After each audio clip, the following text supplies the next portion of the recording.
ಇನ್ನು ದರ್ಶನ್ ಜೊತೆಗಿನ ಹಳೆ ಸ್ನೇಹದ ಬಗ್ಗೆ ಕಿಚ್ಚ ಸುದೀಪ್ ಮಾತಾಡಿದ್ದಾರೆ. ಖಂಡಿತವಾಗಿಯೂ ದರ್ಶನ್ ಸಿನಿಮಾಗೆ ಒಳ್ಳೇದಾಗಲಿ, ಅವ್ರ ನೋವುಗಳು ಅವರಿಗಿರುತ್ತೆ ಅಂತ ಹೇಳಿ ಸುದೀಪ್ ಮಾತಾಡಿದ್ದಾರೆ. ಇದೀಗ ಆ ಬಗ್ಗೆ ಮಾತಾಡೋದು ತಪ್ಪಾಗುತ್ತೆ, ಏನೇ ಇದ್ರೂ ಸರ್ಕಾರ ನೋಡ್ಕೊಳ್ಳುತ್ತೆ, ಕಾನೂನು ನೋಡ್ಕೊಳ್ಳುತ್ತೆ ಅನ್ನುವಂಥದ್ದನ್ನ ಹೇಳಿದ್ದಾರೆ. ಖಂಡಿತ ಒಳ್ಳೇದಾಗಲ್ಲ. See my point is any cinema should do well.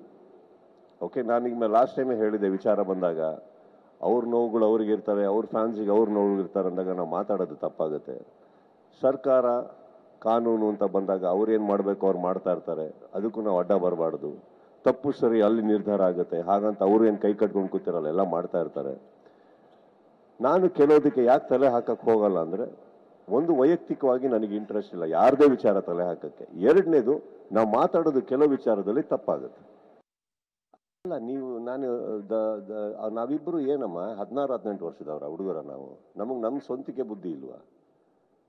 ಯಾರನ್ನಾರ ಕೇಳ್ಕೊಂಡು ಒಂದಾಗ್ತಾರ ಅಥವಾ ಯಾರನ್ನಾರು ಕೇಳ್ಕೊಂಡು ದೂರ ಆಗ್ತಾರೆ ಯಾರಾದರೂ? ಅಲ್ಲ, ಅರ್ಥ ಆಗ್ತಾ ಇರೋದು, ಖುಷಿ ಪಡ್ಲಿ ಬಿಡಿ, ಪಾಪ ಇರೋದೇ ಅದಕ್ಕೆ ಅವರೆಲ್ಲ. ನನಗೆ ನನ್ನ ಸತ್ಯ ಬಿಟ್ಟು ನಾನು ಯಾವುದಕ್ಕೂ ತಲೆ ಹಾಕಕ್ಕೆ ಹೋಗಲ್ಲ. ಯಾಕಂದ್ರೆ ಎವ್ರಿಥಿಂಗ್ ಇಸ್ ಅ ಪರ್ಸ್ಪೆಕ್ಟಿವ್. ನಾವು ಯಾರ್ದೋ ಮಾತು ಕೇಳೋಕೆ ಹೋಗಿ ರಿಯಾಕ್ಟ್ ಮಾಡೋದು ನಾನು ಅಲ್ವೇ ಅಲ್ಲ. ನನ್ನ ಕಣ್ಮುಂದೆ ನಡಿಬೇಕು. ಇಲ್ಲ, ನೀವು ಹೇಳೋದು ನನ್ನ ಕಣ್ಮುಂದೆ ಹೇಳಿ ಅವ್ನು ಒಪ್ಕೋಬೇಕು. ಏನಾಗುತ್ತಮ್ಮ, ಅಂತೆ ಕಂತೆ ಪಂತೆಗೆ ನಾವೆಲ್ಲ ಕೇಳ್ತಾ ಹೋದ್ರೆ ಈ ಪ್ರಪಂಚ ನಡೆಯೋದೇ ಇಲ್ಲ. We should follow all that. ಹಾಗೆ ರಾಜಕೀಯದ ವಿಚಾರವಾಗಿಯೂ ಕೂಡ ಮಾತಾಡಿದ್ದಾರೆ. ಕೆಲವೊಂದಷ್ಟು ಜನರನ್ನ ನೋಡಿದಾಗ ನನಗೂ ಕೂಡ ರಾಜಕೀಯಕ್ಕೆ ಬರಬೇಕು ಅನ್ಸುತ್ತೆ ಅನ್ನುವಂಥ ಒಂದು ಮಾತುಗಳನ್ನ ಸುದೀಪ್ ಹೇಳಿ ಸ್ವಲ್ಪ ಅಚ್ಚರಿ ಮೂಡಿಸಿದ್ದಾರೆ. ರಾಜಕೀಯಕ್ಕೆ ಬಂದ್ರೆ ಮುಂದೆ ನೋಡೋಣ ಅಂತಿದ್ದೀರಾ? ರಾಜಕೀಯಕ್ಕೆ ಏನಾದರೂ ಬರೋ ಪ್ಲಾನ್ ಇದೆಯಾ? ಗೊತ್ತಿಲ್ಲ.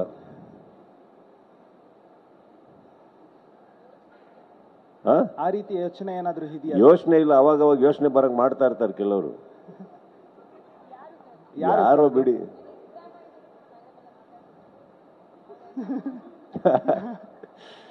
ಇಲ್ಲ, ಸಿದ್ದರಾಮಯ್ಯ ಅವ್ರ ಪಾಪ, ಅವ್ರಿಗೆ ಆಲ್ರೆಡಿ ಅವ್ರದೇ ತಲೆನೋವುಗಳು ತುಂಬಾ ಇದೆ, ನನ್ನನ್ನು ಸೇರಿಸ್ಕೊಂಡು ಯಾಕೆ ಅವ್ರಿಗೆ? No we had a very beautiful chat. Siddaramaiah ಅವ್ರಿಗೆ ನಾನು ಫಸ್ಟೇ ಹೇಳಿದ್ದೀನಿ, ನನಗೆ ಅವ್ರ ಮೇಲೆ ಬಹಳ ಅಪಾರವಾದ ಗೌರವ ಇದೆ. ಕಾರಣ ಏನಂತಂದ್ರೆ, ಬೇರೆ ಯಾವ ಕೆಲಸಕ್ಕೂ ನಾನು ಅವ್ರ ಹತ್ರ ಹೋಗಿಲ್ಲಮ್ಮ. ಹೋಗಿರೋದು ಏನಕ್ಕಂದ್ರೆ, ನಮ್ದು ಯಾವುದೇ ಒಂದು ಚಿಕ್ಕ ಕಾರ್ಯಕ್ರಮ ಇರಲಿ, ಯಾವುದೋ ಕ್ರಿಕೆಟ್ ಇರಲಿ, ನೀವು ನೋಡಿರ್ತೀರಿ, ನಾನು KCC ಮಾಡಿದಾಗ, ಮೊದಲನೇ ಸಾರಿ ಮಾಡಿದಾಗ ಅಲ್ಲಿವರೆಗೆ ಬಂದು ಫ್ಲಾಗ್ ಹಾಯ್ಸ್ಟ್ ಮಾಡಿಕೊಟ್ಟು, ಆ್ಯಂಡ್ ಯಾವಾಗಲೂ ಅವ್ರ ಮನೆ ಐತೆ, ಅವ್ರ ಗೃಹಕ್ಕೆ ಹೋದಾಗ ಒಂದು ಕರೆದು ಗೌರವ ಕೊಟ್ಟು ಕಾಫಿ ಕೊಟ್ಟು ಮಾತಾಡಿಸ್ತಾರೆ ಅಂದಾಗ ಆ ವ್ಯಕ್ತಿ ಮೇಲೆ ನನಗೆ ತುಂಬ ಗೌರವ ಇದೆ.